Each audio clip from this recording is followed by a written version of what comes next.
Hi, this is Cynthia from TeamPages, and I'm here interviewing Mykola Makowsky. Thanks for joining us today. You're very welcome.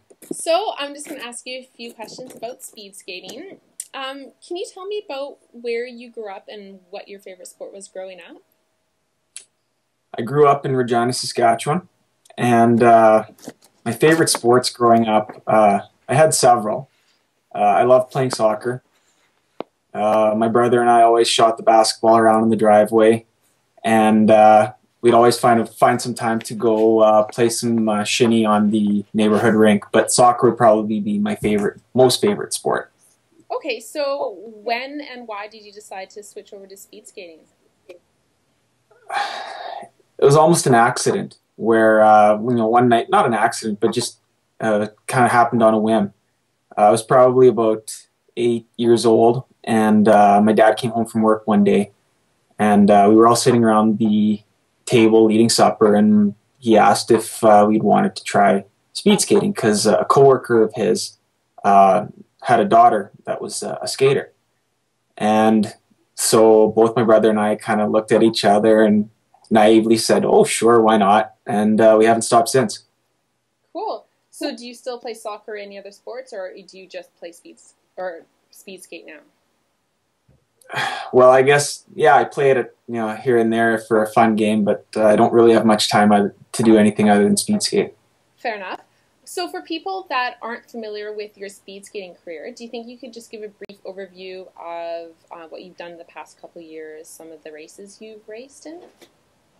Sure. So my speed skating career has been it's been a long, steady climb.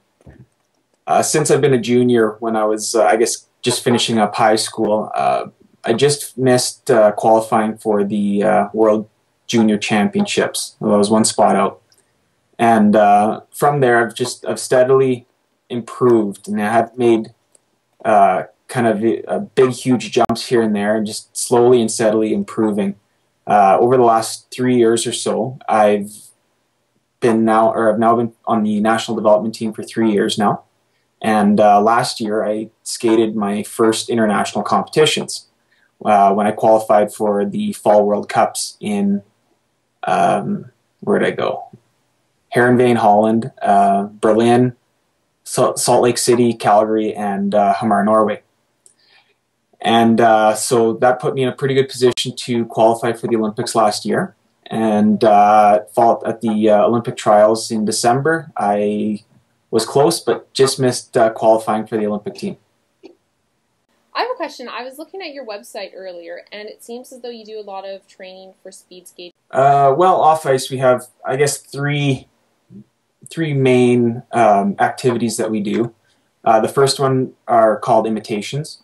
So those are our activities that will be, exercises that we do in the skating position. And they're really quite specific, working on specific muscle patterns, specific body positions, things like that. Then we'll do a lot of our aerobic volume and our aerobic system work on the bike, where we'll spend, we'll be on the bike for probably 2,500 to 3,500 kilometers a summer. And then the last one will be spending time in the weight room, making sure we're nice and strong. Great. So are you currently training for any big races? World Cup trials are in 2.5 weeks. Oh, wow. Where are those? They're in Calgary here. Okay. So what do you do when you're not speed skating? Go to school. Other than that, I don't really have too much time to do much else. And what are you taking at University of Calgary?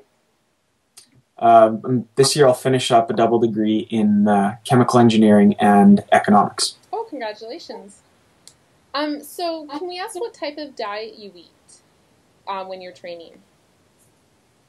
Well, it depends kind of which cycle we're in. When we're in heavy volume cycles, we need a lot of carbohydrates and glucose. Those are the main forms of energy that we use.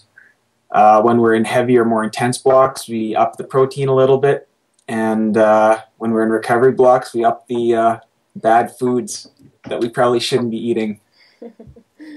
Sounds good. But the diet that we have isn't, we don't have a specific diet to follow. Ultimately, we're the only ones responsible. Our coaches expect good things out of us, but we can do whatever we want. We can choose to eat however we want.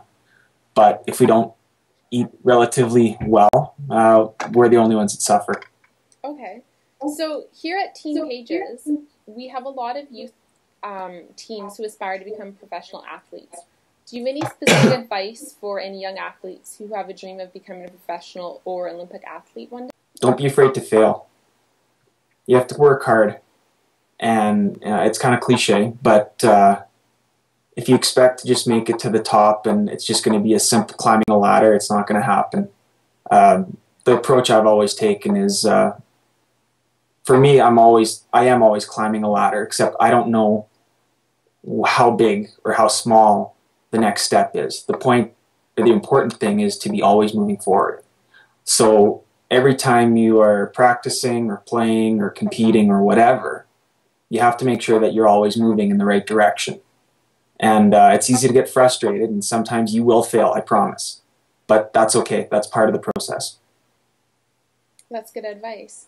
So for someone who's never tried speed skating before and wanted to just try it as a recreational sport, can I just try it this weekend? Or Well, I guess if you're in Vancouver, you could go to the Richmond Olympic Oval. And if I remember correctly, even after the changeover, you can still try speed skating. Otherwise, in Calgary, stop by at the Olympic Oval anytime. Great. So did you always want to become a high-level athlete, or did you ever want to be something else? And also, second part to that question is, when you finish your double major, are you going to continue speed skating or get another job? Well, I think as I loved sports when I was growing up, so I would follow just about everything. I think at one point or another, of course, I wanted to be some kind of a professional athlete. Wanting to do something and actually doing something are two completely different things, of course. But yeah, of course, success or succeeding and competing, and it's kind of in my genes. So in that sense, yes, I did always want to become a high-performance athlete. After I finish my degrees, I guess we'll see where the season goes. If I skate internationally again this year, I'll probably keep skating and perhaps do a master's degree, or I've got a lot of options I can choose from. Good.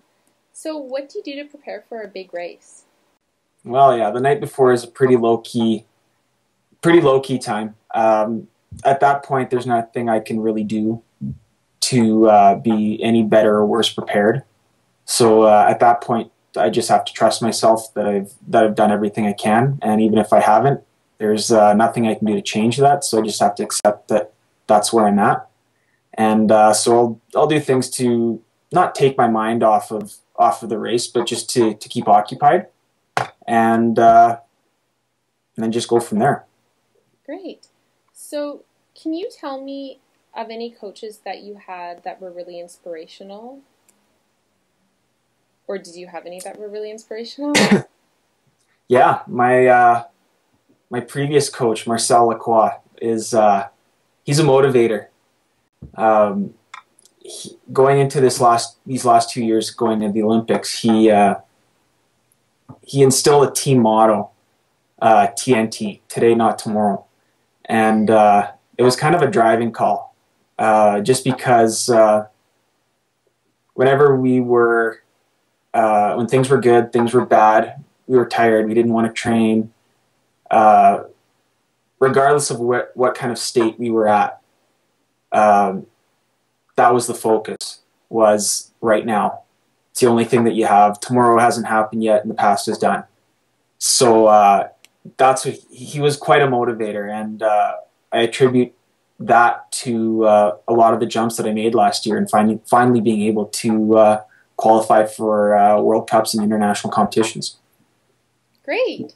Well, thanks for answering some questions for us today and educating our community about the sport of speed skating. Thanks very much, Mykola. You're welcome. Thanks, Cynthia.